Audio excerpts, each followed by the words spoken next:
Rule number one in all of life, not just in movies, never ever lie to Michael Ironside.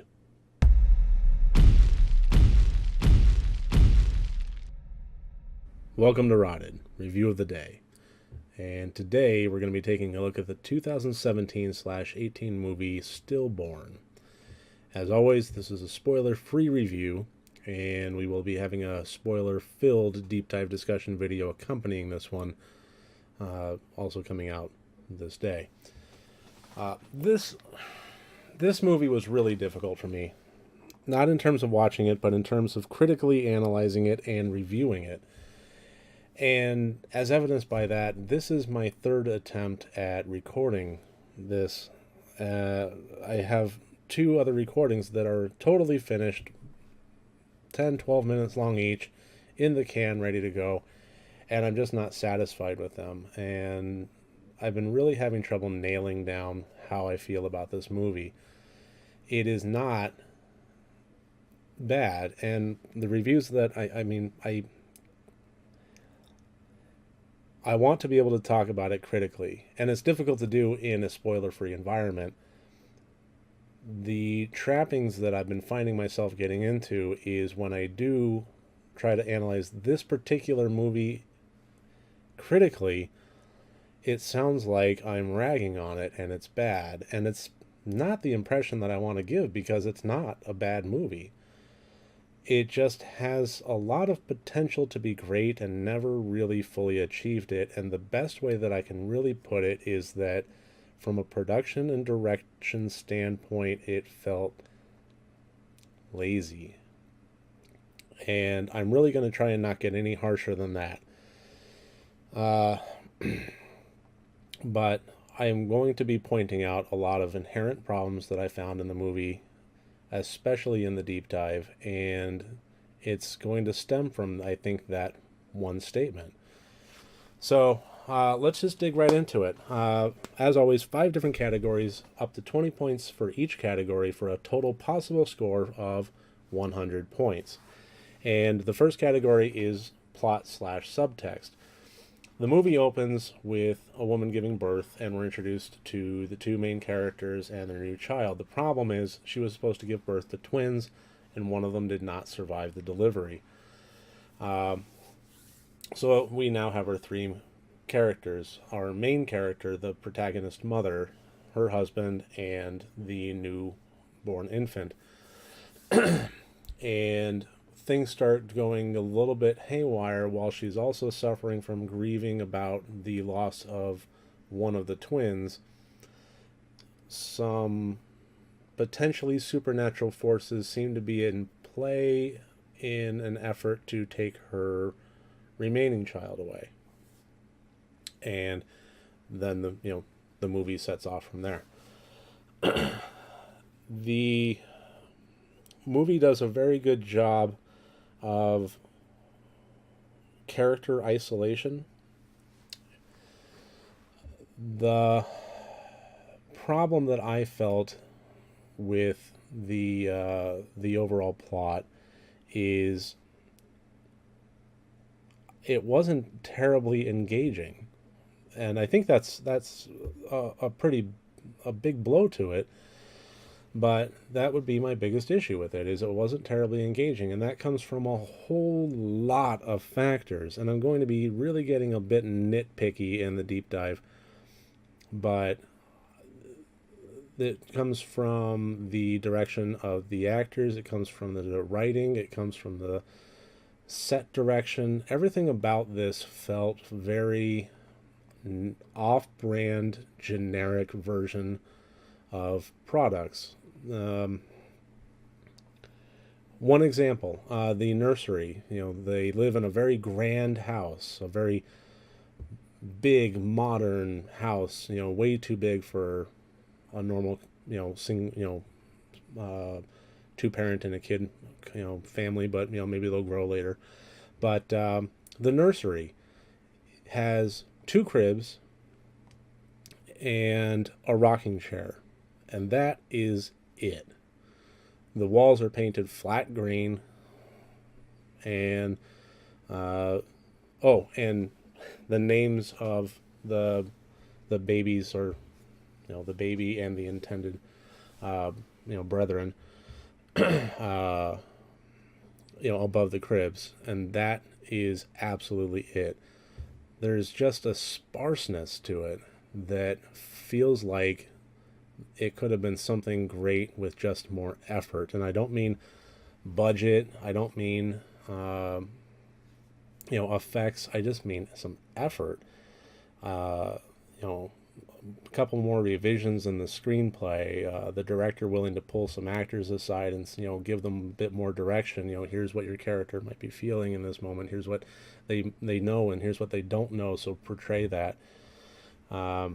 It just felt lazy.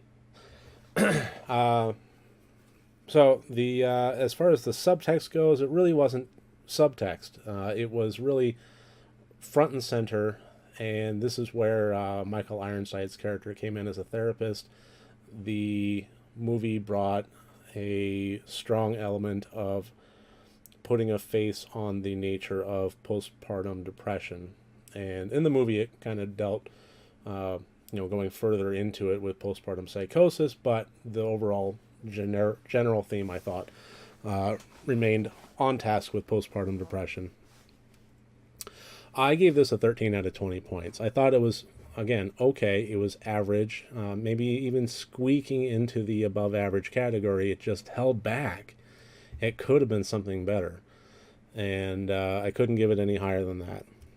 And the intent is where I'm obviously probably going to be giving the lowest score out of all the others, and that's just because of everything that I mentioned here. I think that they intended to bring a really, truly scary movie that dealt with character isolation in a way that made the audience wonder what was actually going on. And to a degree, it succeeded on every functional level. It succeeded on every engagement level. It didn't. So I gave that a 9 out of 20. What it intended to be was a grand vision. What it actually was, I thought, less than that. The acting, I kind of covered just a little bit, and I think that the issue that I have with the acting more than anything else is a level of inconsistency. There were some scenes that packed an emotional punch, and the actors brought it. Put them on the screen, and you knew, in your heart what they were feeling, and it punched you in the gut, and it was good. And then 2 minutes later, they're having a conversation with another character, and it feels hammy and forced. And, I got the, the strong feeling that I had when I watched some, one or two of the Star Wars prequels, some fine quality actors in there giving some really wooden performances. So that is why I don't necessarily blame the actors on this one. I blame some laziness in the writing, some laziness in the direction, overall in the production. So I gave the acting 11 out of 20. I just couldn't see fit what was printed on celluloid to give it any higher. Effects, I thought this was the strongest aspect of it. Not that it was a great thing in the movie, just because it's not an effects-laden film. It's not it doesn't really rely on them a whole lot. It does have some creature effects on it, and some little moments like some blood effects. And what it did well. Nothing about those pulled me out of the movie. Dealt with some CGI, dealt with some practical effects, and I think it blended them fairly well together. There just wasn't a whole lot to really judge. So 14 out of 20 for that. And the fear quotient, the biggest element of being scared by a scary movie, in my opinion, is immersion. If you are not immersed in the film, you cannot be scared by it. Some jump scares might get you, and in this case, they did. This was a movie that didn't super duper rely on jump scares, but there were a fair number of them, and I would say out of all of them, 2 or 3 did actually hit me, and made me okay, moving on, and that was fun. But it didn't go any further than that. It tried for a lot of creepy element. It tried for a lot of uh, sticking sticking in your brain at 3 a.m. kind of thing, and it just didn't succeed on that level because everything about the lackluster portions of the film broke the immersion for me. So I gave this one a 10 out of 20 for a total of 57 out of 100 possible points. So this is ultimately where I wound up with this film. Uh, if somebody came to me and said, "Hey, Mike, I got Stillborn in my queue. I'm going to watch it on Wednesday. Do you think I should?" I would say yes. You looked it up. It seemed interesting to you. You maybe saw the, quick little synopsis of the plot line. Maybe you saw a rotted review. I would say yes, you should watch it. If somebody came to me and said, "I want to watch a spectacular horror film, what would you recommend?" This would not touch my brain and would certainly not leave my lips. So, not a bad movie. Just, it felt like it could have been so much better than it turned out to be. So, that's about where I landed with it.